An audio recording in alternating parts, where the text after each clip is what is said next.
मित्रांनो, महाराष्ट्र सध्या एका विचित्र अशा वळणावरून जात आहे. अत्यंत धोक्याच्या वळणावरून महाराष्ट्र जात आहे. खरं तर संपूर्ण देशामध्येच ही परिस्थिती आहे, परंतु आज आपण महाराष्ट्रापुरता विचार करणार आहोत. अगदी मोजके माननीय प्रकाश आंबेडकर साहेबांसारखे नेते जर वगळले तर मित्रांनो, सगळेजण फक्त आपापली राजकीय पोळी भाजण्यामध्ये व्यस्त आहेत. एकीकडे कधी नव्हता एवढा जातीय द्वेष वाढलेला आहे, इतका द्वेष वाढलेला आहे की विचारायची सोय नाही. प्रत्येक माणूस जाती जातीमध्ये विभागला गेलेला आहे. प्रत्यक्ष जीवन जगताना सकाळपासून संध्याकाळपर्यंत झोपेपर्यंत तुमची जात कधीच तुमच्या कामाला येत नाही.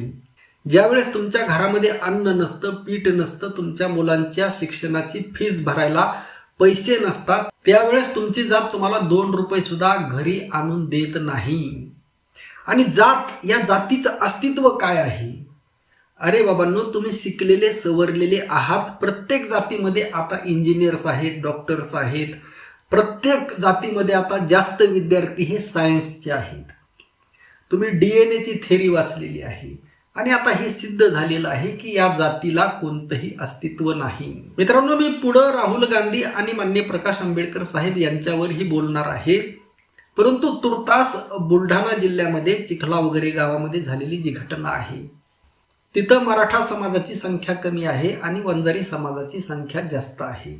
आता महाराष्ट्रातील अनेक गावामध्ये जवळपास 60% गावामध्ये मराठा समाजाची संख्या ही जास्त आहे. आणि असे अनेक गाव आहेत की जिथं एखाद्या समाजाची संख्या जास्त असते, दुसऱ्या समाजाची कमी असते, आणि अनेक गावामध्ये अशी मिक्स संख्या सुद्धा असते. परंतु मित्रांनो, हजारो वर्षापासून हा सर्व समाज एकत्रित गुण्या गोविंदाने नांदत आलेला आहे. आणि आजच्या विज्ञान युगामध्ये आज सिद्ध झालेलं आहे की जातीला कसलंही अस्तित्व नाही. आणि हे सगळे समाज, वंजारी समाज असो, मराठा असो, माळी असो, धनगर असो, साळी असो, तेली असो, कुणबी असो, कोणताही समाज असो 18 पगड जातीमधला, हे सगळेजण वारकरी संतांना मानतात. हे सगळेजण हरिपाठ म्हणतात.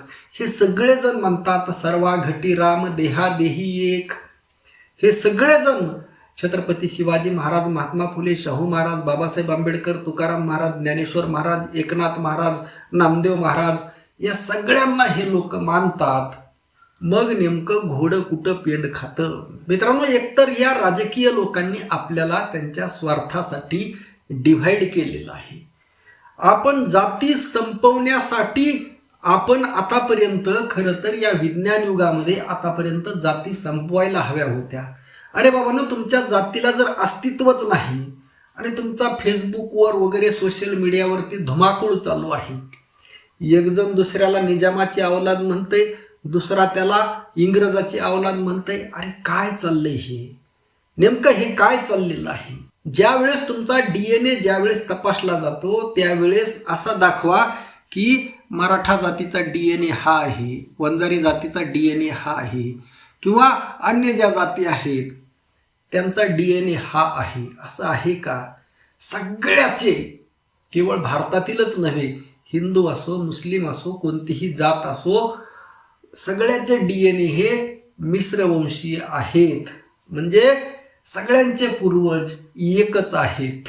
याच्या अगोदर ही थेरी वारकरी साधू संतांनी मांडलेली आहे. याता याती धर्म नाही विष्णुदासा, किंवा अवघी एकाचीच भिन्न तेथे कैचा भिन्ना भिन्न, किंवा विष्णुमय जग वैष्णवांचा धर्म भेदाभेद भ्रम अमंगळ, किंवा उच्च नीच काही नेने भगवंत. हे सगळे सिद्धांत आपल्याला माहीत आहेत. तुका म्हणे नव्हे जाती सवे काम, असे अनेक प्रमाण आहेत वारकरी साधू संतांचे. आणि यातील सर्वात सार जे हरिपाठामध्ये आहे, तुम्हाला सुरुवातीला सांगितलं, सर्वा घटी राम. सर्वा घटी जर राम असेल, आणि ते आहे, आणि आज हे सायंटिफिकली प्रूव्ह झालेलं आहे, आणि एवढं सगळं असताना, आणि हे सगळे जेवढे नेते आहेत बघा, शरद पवार असतील, लोकनेते गोपीनाथराव मुंडे साहेब असतील, किंवा कोणतेही नेते असतील, मराठा समाजाचे असतील, OBC समाजाचे असतील, या सगळ्यांच्या घरामध्ये आंतरजातीय विवाह झालेले आहेत. कारण यांना कळलेलं आहे की जातीला कसलंही अस्तित्व नाही. आणि मग असं असताना हा जातीय द्वेष कशासाठी? त्या गावामध्ये लक्षात ठेवा, त्या गावामध्ये त्या सरपंचाचा त्या ठिकाणी पुतळा बसवण्यात जर विरोध होता, काही त्यांच्या ग्रामपंचायतच्या जर अडचणी होत्या, तर त्यासाठी वेगळी पद्धत होती. पोलीस फोर्स बोलवून घ्यायचा होता एक्स्ट्रा वगैरे, समोपचाराने बोलून. परंतु ज्या पद्धतीने मारहाण झाली, ज्या पद्धतीने अन्याय अत्याचार झाला, तिथं 100% जातीय मानसिकता आहे. लक्षात ठेवा, अशी जातीय मानसिकता असणारे लोक प्रत्येक जातीमध्ये आहेत. अगदी मराठा जातीमध्ये आहेत, वंजारी जातीमध्ये आहेत, माळी जातीमध्ये आहेत, धनगर जातीमध्ये आहेत. प्रत्येक जातीमध्ये असे काही ना काही लोक आहेत आणि यामुळे हे वातावरण बिघडत आहे. त्यामुळे आपल्या सर्वांची जिम्मेदारी वाढलेली आहे. एकीकडे प्रत्येक गावामध्ये अखंड हरिनाम सप्ताह होतो. जवळपास प्रत्येक गावामध्ये महाराष्ट्रातील अखंड हरिनाम सप्ताह होतो. प्रत्येक जण कीर्तन ऐकतो. प्रत्येक जणाने त्याच्या आयुष्यामध्ये किमान 100 कीर्तनं ऐकलेली आहेत. एवढं सगळं असताना सुद्धा आपण कुठंतरी या जाती संपवण्यामध्ये, जातीभेद संपवण्यामध्ये कमी पडलेलो आहोत. याचं सुद्धा चिंतन होणं गरजेचं आहे, याचा विचार होणं गरजेचं आहे. वारकरी संप्रदायातील महाराज मंडळींना विनंती आहे, मी तर जिथं जाईल, जिथं ज्या गावामध्ये कीर्तनासाठी जाईल, तिथं ती भूमिका मी मांडत असतो. परंतु मी एकटा कुठपर्यंत बोलणार आणि माझा आवाज छोटा आहे. तुम्ही संपूर्ण महाराष्ट्रामध्ये फिरणारे अनेक महाराज मंडळी आहेत, दिग्गज महाराज मंडळी आहेत. या सर्वांनी पुढाकार घेऊन हा जातीभेद संपवणं गरजेचं आहे. खरं तर या महाराज मंडळीने आंतरजातीय विवाह वगैरे असे समारंभ घेणं गरजेचं आहे. जातीला जर अस्तित्व नसेल, आणि हे सगळे आपले पूजनीय आहेत. लक्षात ठेवा, जेवढे वारकरी साधू संत आहेत, भगवान बाबा आहेत, छत्रपती शिवाजी महाराज आहेत, हे सगळे आपल्याला पूजनीय आहेत. स्वतः लोकनेते गोपीनाथराव मुंडे साहेबांना सुद्धा छत्रपती शिवाजी महाराज, भगवान बाबा हे सगळे पूजनीय होते. भगवान बाबांना मानणारे सुद्धा सगळ्या जाती धर्मातले लोक आहेत. असा हा महाराष्ट्र आहे. परंतु या महाराष्ट्राची घडी विस्कटलेली आहे. आणि अशामध्ये लक्षात ठेवा, वंचित बहुजन आघाडीने याच्या अगोदर सुद्धा ज्या ज्या वेळेस महाराष्ट्रामध्ये अशी परिस्थिती निर्माण झाली, आता ही परिस्थिती मुद्दा म्हणून सुद्धा निर्माण केली जात आहे, अशी सुद्धा चर्चा आहे. आणि हे जे कोण करणारे आहे, लक्षात ठेवा, हे तर खरं तर देशाचे, धर्माचे दुश्मन आहेत. जर कोणी जाती जातीमध्ये, धर्माधर्मामध्ये आपल्याला डिव्हाइड करत असतील, भांडणं लावत असतील, तर हे मित्रांनो अत्यंत निषेधार्ह आहे, चिंतनीय आहे, चुकीचं आहे. आणि अशा करणाऱ्या जेवढ्या काही शक्ती आहेत त्यांचा निपात करणं आपलं कर्तव्य आहे. कोणत्या पद्धतीने? माऊली ज्ञानोबा यांच्या जे खळांची व्यंकटी सांडो या मार्गाने. आता मित्रांनो, राहुल गांधी लक्षात ठेवा आता महाराष्ट्रामध्ये आले. त्यांच्या एक केस संदर्भात, ते सगळं तुम्हाला माहीत आहे, डिटेल सांगणार नाही. आता त्यांना काळे झेंडे वगैरे दाखवण्यात आले. काही आमदार, मंत्री, खासदार वगैरे यांनी त्यांना नको नको ते बोललं. आणि कुणासाठी? कोण? RSS, गोळवलकर. ज्या गोळवलकरांनी येथील 80-85% बहुजनांची, हिंदूंची बदनामी केली, ज्या गोळवलकरांनी छत्रपती संभाजी महाराजांची बदनामी केली, त्याचं समर्थन करणारे जर मराठा नेते असतील, OBC नेते असतील, कोण तो मस्के आहे, चित्रा वाघ आहे वगैरे वगैरे, यांना आकली डोकचा भाग आहे की नाही, डोक्यामध्ये यांच्या मेंदू आहे की नाही? अरे बाबांनो, RSS म्हणजे काय? तुम्हाला एक दत्तप्रसाद दाभोळकर आहे, त्यांचं पुस्तक आहे, माझ्याकडे आहे ते पुस्तक. तुम्हाला आता आमच्या घरामध्ये आज नेमकी लाईट नाही, तर तुम्हाला त्यातील काही उतारे तुम्हाला वाचून दाखवले असते.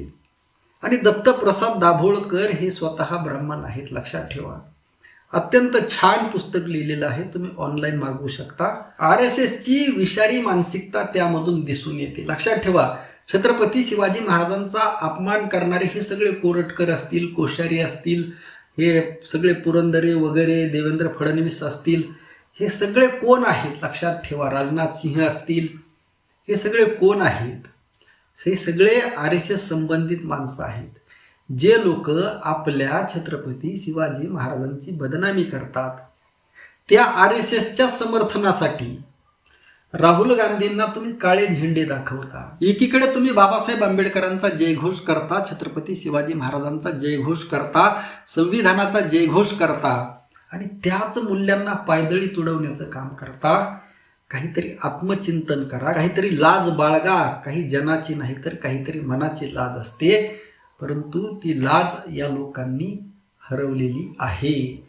आणि अशामध्ये एकमेव लढणारे आहेत महाराष्ट्रामध्ये RSSच्या विरोधामध्ये, ते म्हणजे माननीय प्रकाश आंबेडकर साहेब आणि वंचित बहुजन आघाडी.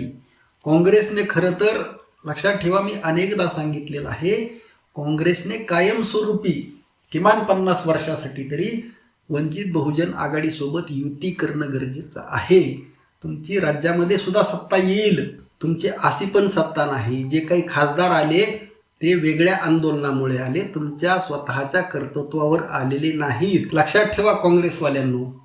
त्यामुळे तुम्ही सन्मानजनक काही जागा वंचितला द्या आणि युती करा. आणि या ज्या लढाया आहेत विषमतेच्या विरोधामधल्या, RSSच्या विरोधामधल्या, त्याला बळकटी तेव्हाच भेटू शकते कारण वंचित बहुजन आघाडीचा बॅकअप असणारा जो फोर्स आहे, रस्त्यावर लढणारा जो फोर्स आहे, ती केवळ गर्दी नाही, इतर ठिकाणी गर्दी असते. आता हे राहुल गांधी यांना झेंडे दाखवणारे ही गर्दी आहे. त्यांनाच माहीत नाही आपण काय करत आहोत. लक्षात ठेवा, त्यांनाच माहीत नाही. कारण छत्रपती शिवाजी महाराजांची बदनामी करणाऱ्या RSSचं ते समर्थन करतात. याचा अर्थ झेंडा दाखवणारे किती बाळबुद्धीचे आहेत हे लक्षात घ्या. परंतु वंचित बहुजन आघाडीची ही गर्दी विचारी आहे. त्यांना प्रत्येक गोष्ट, इतिहासातली बारीक सारीक प्रत्येक गोष्ट माहीत आहे, त्यांनी वाचलेलं आहे. म्हणजे ही ज्ञानी माणसाची गर्दी आहे, प्रज्ञावंत माणसांची गर्दी आहे, विचारी माणसाची गर्दी आहे आणि त्याचबरोबर लढाऊ बाणा असणाऱ्या माणसांची गर्दी आहे. जशास तसं उत्तर देणाऱ्या माणसांची सुद्धा गर्दी आहे.